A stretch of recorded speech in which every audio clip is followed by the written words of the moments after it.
It's Mhm. so easy to say, oh, the marketing's not working. Let's change the marketing. It's not working. When really there hasn't been enough time and or they don't have the operational infrastructure to support Mhm. the volume that's coming in. Welcome back to the Full Arch Growth Show. My name is Chelsea Morsey, CEO of The Implant Engine.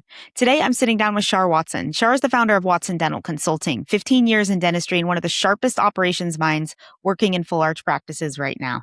She's going to walk us through why Full Arch is a business inside your business, the three levers she pulls when she walks into a new office, the exact 90-day runway for training a treatment coordinator to close at up to 40%, and the one-page follow-up document that keeps cases from disappearing. Let's get into it.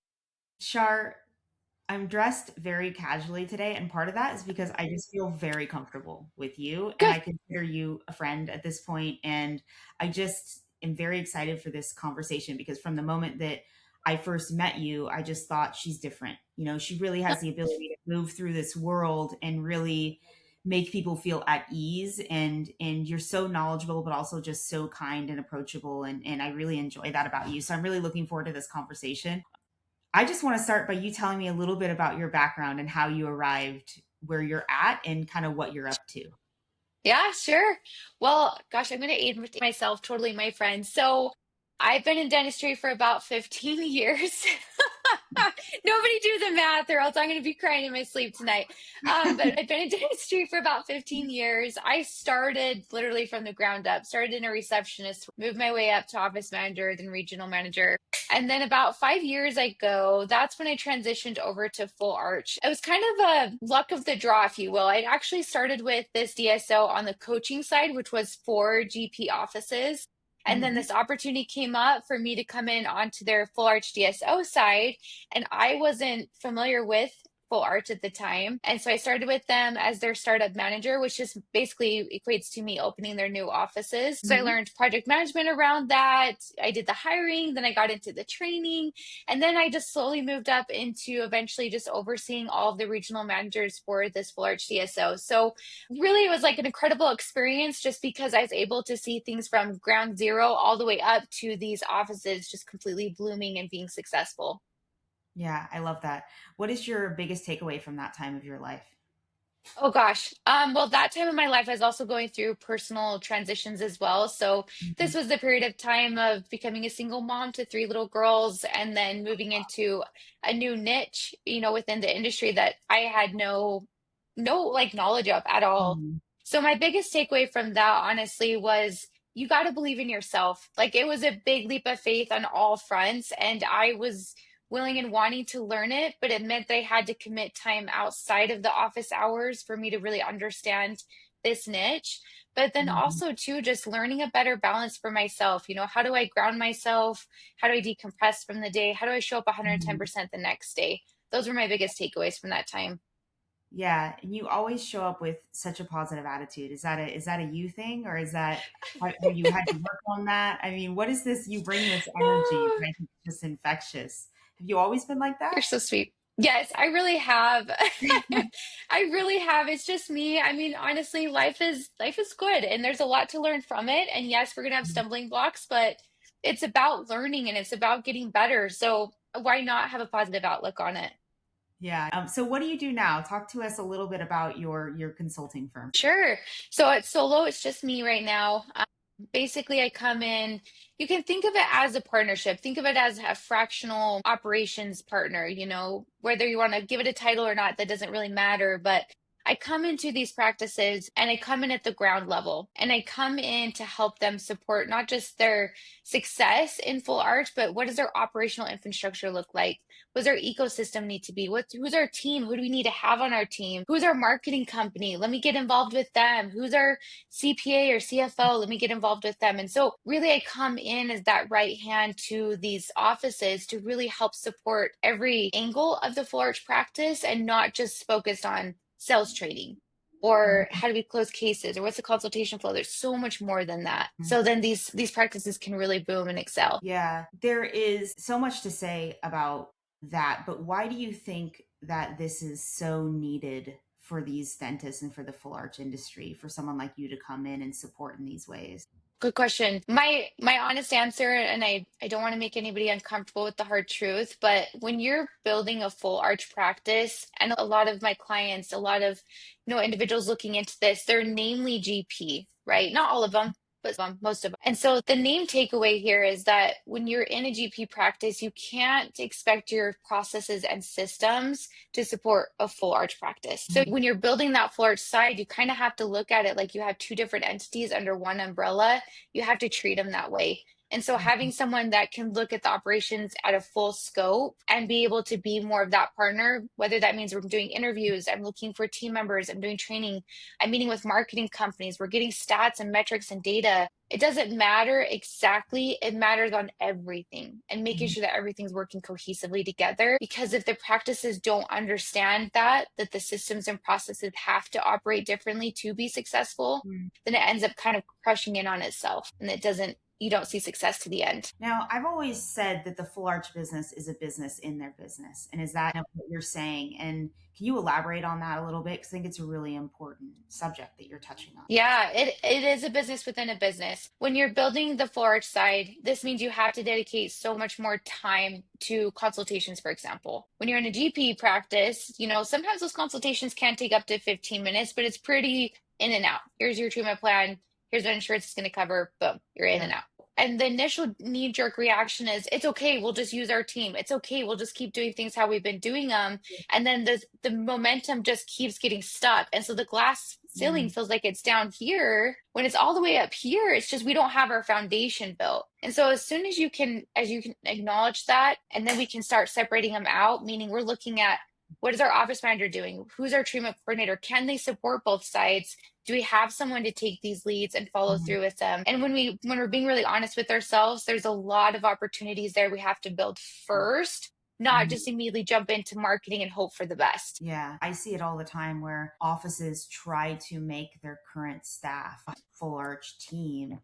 And sometimes it can work, but sometimes it doesn't to the extent that they want it to, even if it's working partially. And I think that has to do with a couple factors, and you can kind of chime in here. But I think a lot of that is desire. The team didn't sign up for this. I mean, they Yep. they interviewed and had a job description for a completely different job. When you're thinking about team and you're analyzing team, what are you looking at? What are you looking for to determine if this is a team that can scale a full arch office? First and foremost, I think that the CEO needs to have the vision for it. I think it's too easy to say, oh, let's just add full arch, let's add some more revenue. That's not a dream. That's not a vision. That's not a direction. That's not a North Star. That's just saying we need to add more revenue. And so that Mhm. lack of clarity from the top and making a swift movement to add the full arch is the number one factor that these teams are like, what the heck just happened?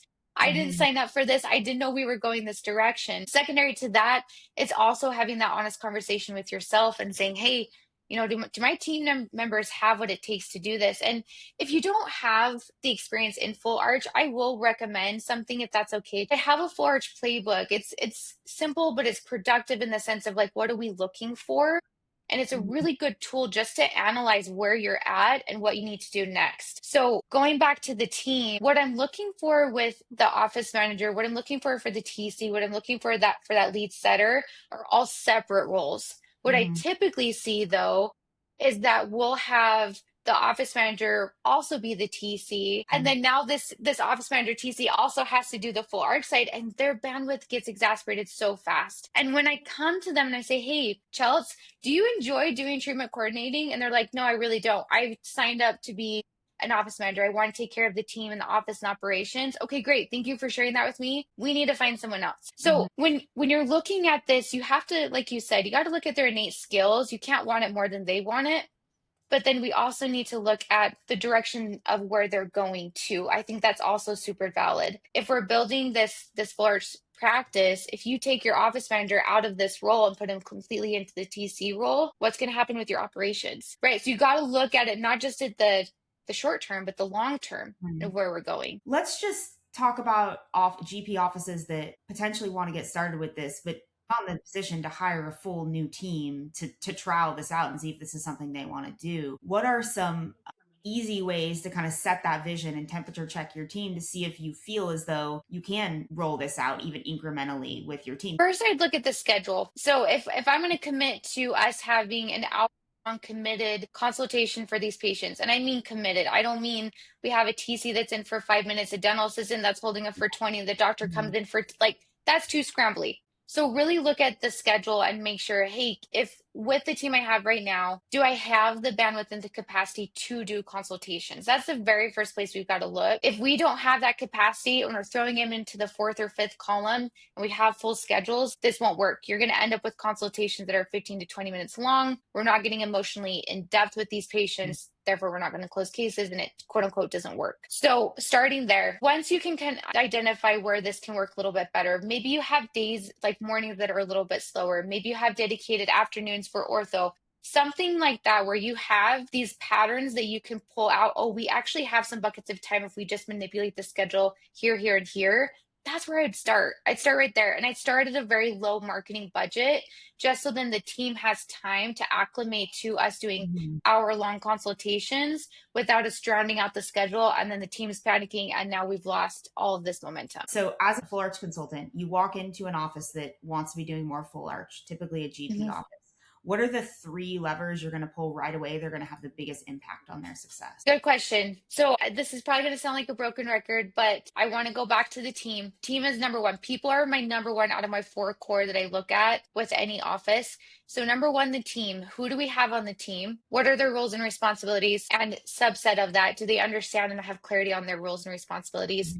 The reason I ask that is because a lot of times, even with GP practices, before they get into full arch or any other, practice type, the team members half the time have clarity on their responsibilities somewhat, but then there's a lot of this gray area where it's a crossover, they're not sure, it's not getting done, so they assumed, etc. So if they aren't super clear on their roles and responsibilities, then how can we assume that they can take on more? So I want to look at the team, what those roles are, and then evaluate their bandwidth from there. Secondary to that is going to be the doctor's time. So I prefer for the consultations to be TC dedicated, meaning that the treatment coordinator is running the majority of these consultations.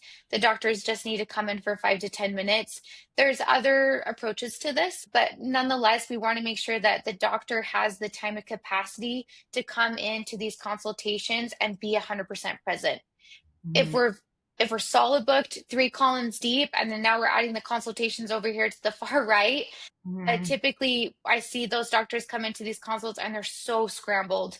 They've got someone talking in their ear. They just walked out of surgery. They got to come in for this consultation Mhm. and you can see that. You can see those nonverbals. You can see, the doctor's a bit frazzled. And so that they don't really connect with the patient. So doctor time is going to be number two. Number three is I want to understand financially where their comfortability is at for them to get started. Like I said, I would start typically at a lower budget for marketing just so the team can get acclimated. We can build those systems and Mhm. processes. We can really refine. But some of these practices are already in the negative and they're wanting to add on here. And so now it becomes pressure tensed in the sense of this has to Mhm. work right now. And so then it actually ends up going backwards on the team because instead of them getting the training and support, it's like we go yesterday and we're expected to do 110% and be successful at this. When you're thinking about the financial piece, Char, what are you looking at? Like, what are the financial indicators they're ready to move forward? Yeah, good question. And I guess that depends. Some clients, like when I first start with them, they're like, here, have access to my QuickBooks and find what you need. Others aren't so comfortable and it's just, I need this to work tomorrow. So if I'm getting that indication of we're in that really pressure tense sense, then I say, I don't think that it's time for you to hire a consultant. It sounds like we need to do X, Y, and Z first, meaning going back to the financials. P&L is the number one place I would go. Yes, the top line revenue obviously is important, but I want to understand break even points. I want to understand what their profit margin has been historically, Mhm. at least for the last 90 days, if not the last year. And then I Mhm. want to understand what have they tried over this past 90 days, 6 months, a year to be able to improve not just only that top line, but also their break even and their profit Mhm. margin. And that's where I get a good, really indication of, okay, are we in the sense of we have a vision and we're driving forward and we're willing to take risks that are calculated? Or are we just in this super anxious state and we've tried everything? We're throwing spaghetti at the wall, it's not working, and we're changing too fast. Hmm. That's other indication you can pick up pretty quick. So those are my three that I'm really looking at to make sure we have that comfortability level around doing any sort of marketing, whether it's starting small, medium, or big. We got to make sure that we have that buffer room to allow for the marketing company to really take off and be successful.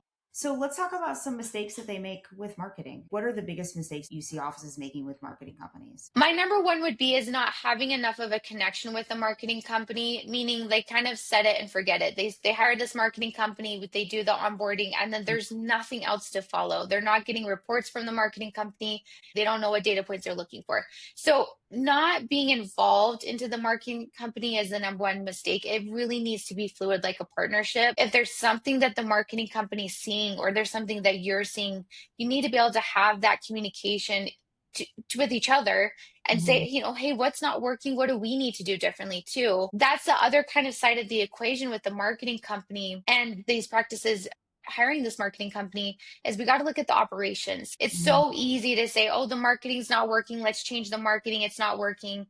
When really there hasn't been enough time and or they don't have the operational infrastructure to support Mhm. the volume that's coming in. And so what I typically will see is even on the GP side, they'll get the marketing going, they set up the go high level, and then the team's not following up on the leads. And then the Mhm. leads will respond, and then they get back to them 2 or 3 days later. And then the lead comes in, but they don't really have a great experience because they didn't really get to learn about this practice. They didn't understand the UVP, etc. So you got to go backwards to go forward. You got to make sure that operational infrastructure is there and then you're going to be able to have more of a cohesive partnership with that marketing company. But those would be my top that I see kind of the deficiencies when asking for a marketing company to join the practice. I think the doctor being present, if this is their vision, is really important.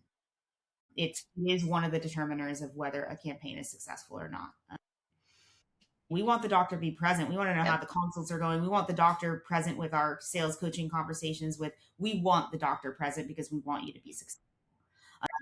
And I will say a lot of the newbies coming into the floor space, the expectations of the marketing company just taking off and we're closing 100K first month.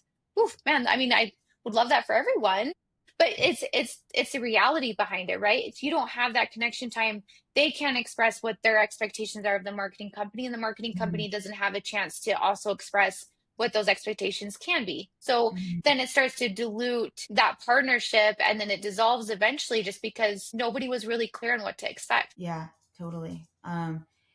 The other thing you kind of talked about is the doctor prioritizing these leads, and one area that we see doctors fall short on, and you can kind of comment on this, is just prioritizing it in their schedule. You've got to get these leads in, and we do Yep. same day appointments with a lot of our really successful offices. We do next day appointments. We don't want to get them in later than 48 hours. Yes, 1,000%. I see. And that's why I said, that's one of the number one levers to pull is that you got to look at that scheduling and your capacity to see, but also to the team. And that's why I love what you have, Chels, too, with you having the call center available as part of your process. That makes such a big difference because these offices that again, going back to an office manager or a TC that's already floating the GP side, and now you're asking them to call these new leads, follow up with these leads, then do the consultations, like they don't have any time for anything. And so everything's going to be cut short, even on the GP side. So there's a lot of opportunity costs that would happen. So I love that you already have at least that one solution in place so that these kind of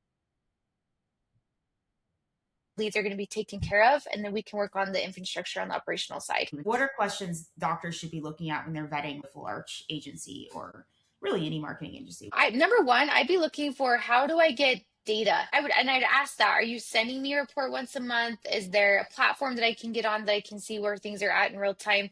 What does that look like for you? And I love what you've set up, Chels, with you having the Looker Studio, because at any time I can pull it up and see exactly where everything's at. Other marketing companies, I have to ask, what have we spent on Google? What have we spent on Meta? What's our cost per lead?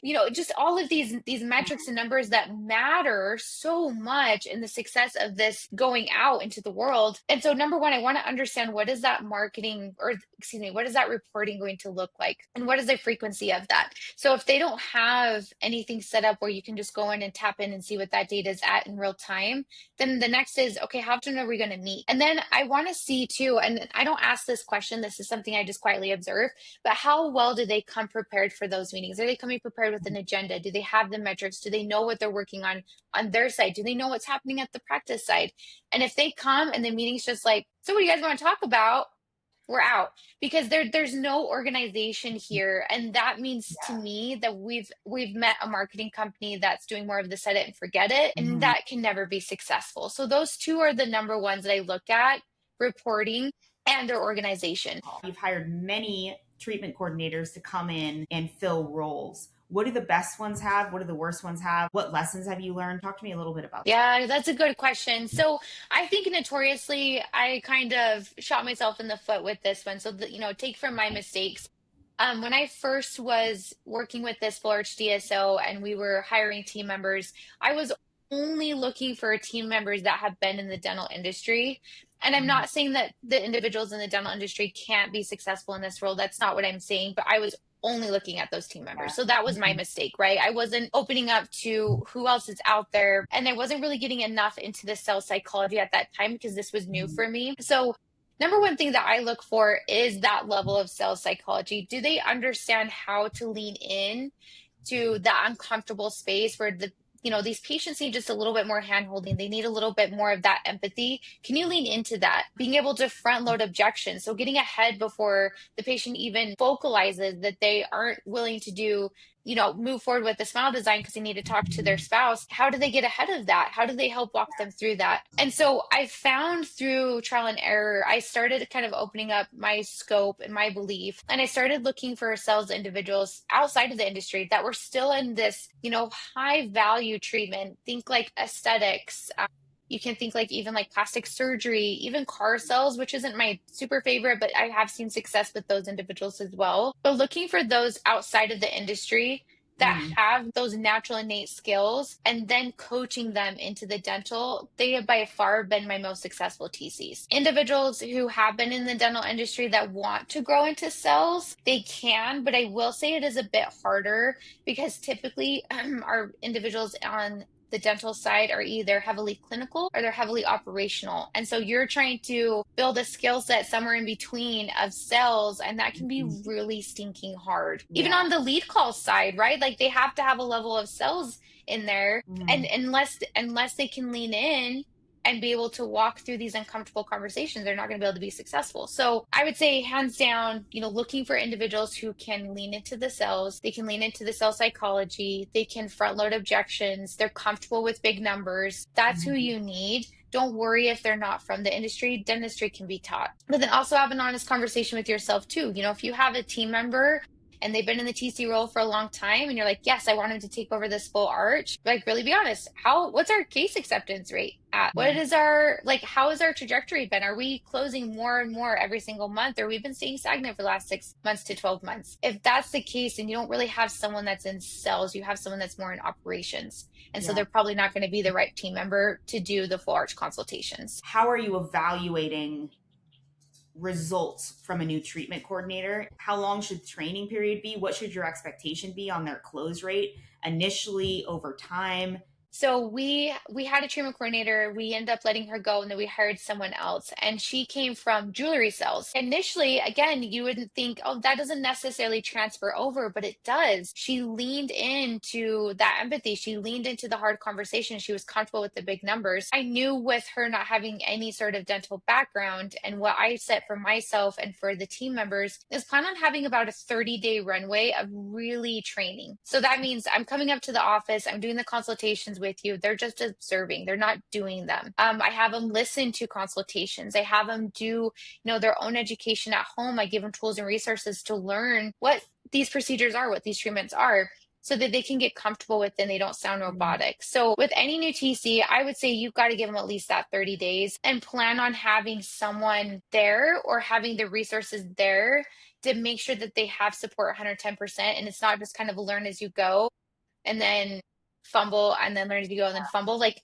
give them Mhm. the runway, give them the resources they need so they can be successful. So once I kind of establish that, then after the 30 days, I want to start seeing what they're going to do with the follow-ups. So that's actually the first place I go to. So consultations already that have come in, what is their natural innate thought or process or cadence to follow up with these past consults, and I want to see how much they can get back into the Mhm. office. Mhm. Because that's actually an easier slide in than doing consultations first, because Got it. this patient's already come in, they have education. We're just trying to get them Mhm. to the sales point, and this person should already have those sales skills. So they're not leaning so much on the dental knowledge. So I want to see how they do after the first 30 days with the follow-ups. Once we go through the first 60 days, now I want to see the consults closing. Initially, it's going to be probably around 5 to 10%, but I want to see it incrementally going up by percentages every single month. So if we start closing at about a 5% rate, then I'm going to set the goal for the next month to close at 10 and then Mhm. at 15, because it really doesn't have to be super long, but I want to get them to where we're consistently closing at that 25%, if not more. But that runway from start to finish to really get them there, we're looking at least 90 days. So 90 days of intensive. Your indication is you need to be seeing progress on the Mhm. close rate, and you're starting them with shadowing and reps on follow ups. Just kind of side note, how many follow ups do you recommend doing from a consult? And do you have a specific sort of process for following up with consults? Yes, I actually put together documents that I liked. I call it the kitchen counter document. It's the easiest way to explain it. But basically, what that equates to is that when the patient is done with the consultation, we have a one pager that outlines, here's what we've talked about, here's what's important, here's your treatment plans, and then here's our commitments to each other. So, on that commitment, I want to make that within 24, no more than 48 hours of either following up on action items they had or just following up with us with them. So, 48 hours is at the very most, but I try to follow up either same day, end of day, or the next day. Then the 48 hours if we didn't make either two of those windows. And then I do a 1 week, 2 weeks, 3 weeks, and then I move them every 30 days. Unless the patient's communicating with me and saying, hey, I have this date, or I need 2 more weeks to do X, Y, and Z, then I'll follow up at that time. But if I'm not getting that sort of communication from the patient, then I try to keep it really, really close and on at least a once a week basis for the first 4 weeks. Yeah, good. All right. Would you say most treatment coordinators fall flat on the follow up? Oh, 100%. Yeah. Yes. And it's no scuff on them. It's just talking about what we've been talking about, that they're also being TCs for everything else in the practice. And so their bandwidth gets exasperated pretty fast. And I think there's no system to track who they followed up with, how many times, tracks accountability. I think that a simple spreadsheet where every consult goes in the spreadsheet is not difficult to make with AI. It's not. Put it in, even make it manually, put categories in, of grades of leads. Even me as a career salesperson, I only closed 10% of people on that first call. I mean, it's like if I just had one call and didn't do massive amounts of follow up, I would not have a company. It's like if they're ignoring their follow up process and just focusing on how they are in the consults, then it's not enough. It's not even nearly enough. No, it's not. And honestly, on average, most of these cases are closing within 45 days. It's not often they close same day. So you have to be prepared for the long game, because also we've had patients that have come back, 3 years later, and they just needed time because they had all these life events going on. But there was such an amazing impact, and the team kept following up, that 3 years later, they closed that deal. So you can't underestimate the follow-ups by any means. What are some things a doctor could do today to get more success out of this marketing? Hands down, I would have a consultation tracker. So, like you said, you can make it with AI. I also have it available on the Full Arch playbook. There's a link in there so you can make a copy.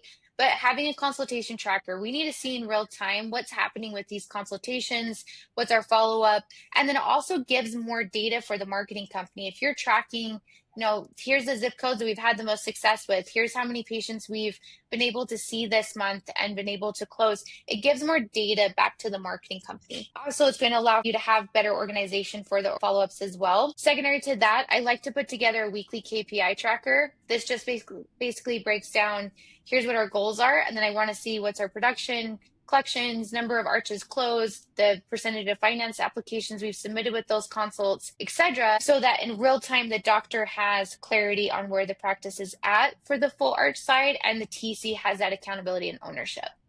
Yeah, Those would be my very quick hands down, will make a huge difference. love that. We have what we have noticed is one of the most effective things we can do in our meetings is go through each appointment and have the TC tell us what happened on that appointment. You have to go through and figure out Oh, did you follow up with this person? They were approved for 50K. No, I haven't. How long ago No, was that? 4 weeks. Okay. So what are we doing? How are we following up? When are we following up? So just going line by line, they could do, or if you have a good marketing agency and they could do that with you, and really help hold your sales team accountable. The biggest one we see in terms of sales process issues is they're not even applying for financing in the console. We have a column called reply, and these GP offices, their column is full with did not apply. Our successful offices have almost nobody in that category. And that's a big one. They're like making assumptions, or they're not having them run financing for various reasons that aren't good reasons. Right? yeah, exactly. And that's why I put on the KPI tracker, that weekly one, because you want to see that at least at 50%. If you're not seeing 50% applications rate for these consultations, then 100% your TC is either A, not comfortable with these financial conversations, or they're too busy, right? And they're not slowing down enough to help the patient walk through it, or like you said, they're making assumptions that the patient's not going to get approved. Yeah, exactly. And those assumptions kill your deals. We have, elderly people that come in, retirees, and I mean, that generation, they want to keep on for everything. They can never afford anything. I mean, Yep. but they can easily HELOC their home, or they have cash, they have mattress money, Yes. whatever. But that's just their verbiage, right? Mhm. Everybody, when it comes to something this expensive, is always going to want to feel like they're getting a good deal. Getting a good deal is different than wanting the lowest price possible. We cannot make assumptions, and we have to realize that price shoppers are natural and normal at a 50, 60K price point. Anything over 20K, people are going to negotiate price. And the thing, I'll just add the caveat to that, Chels, is that what I see with these practices is they start to just drive down the cost really fast, and then pretty soon we don't have a profit margin anymore because they want to make the sell. But we got to slow down. Not every patient's chasing the dollar for the decision. They're chasing the experience. They're chasing the value. So if the team doesn't, if they can't express like why us? Like, why do you need to come see us? Why are we the best option for you? You've already lost it. Unfortunately, our audio got corrupted at the end of that episode and it cut out. So I just want to say, Shar, thank you so much for coming on the show. If you're a practice owner listening to this and you're trying to figure out why your full arch numbers aren't scaling, I promise you the answer is in this conversation. So I hope you enjoyed it. To find Shar and grab her full arch playbook, head to watsondentalconsulting.com. Links in the show notes. She's the real deal, and she'll tell you the truth about your operations. If you got value from this episode, share it with one dentist who needs to hear it. I will see you next week.